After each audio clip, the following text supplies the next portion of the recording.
rookie kid that they got from Texas, Johnson. Trey Johnson, I think, it's going to be tough. Every year they have some pieces. And I think for the first time in a few years, we can say that Washington has grabbed some pieces. Right.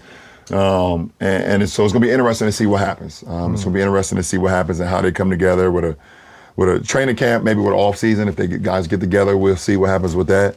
See how motivated Trey and AD is to prove Dallas and LA and Atlanta. How. Yeah. Listen, we know what we're capable of. But every year is different. Yeah. You got to look into the future. But it look like those are two all-stars. You think that was opportunistic too?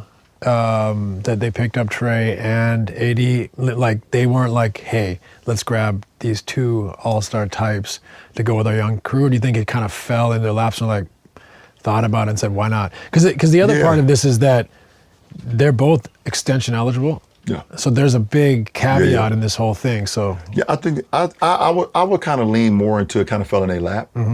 Opportunistic. Yeah, I think they were. Yeah, I would say so. I think there were so many rumblings around Trey over the last couple of years in Atlanta, and where he could fit or does it fit, in Atlanta. And I think, Jalen Johnson's a surgeon, and Nikhil and the way they was playing when Trey went down, I think Atlanta saw, okay, maybe this is an opportunity for us to, look more into the future or possibly, see what we can get out of Trey, and they did that.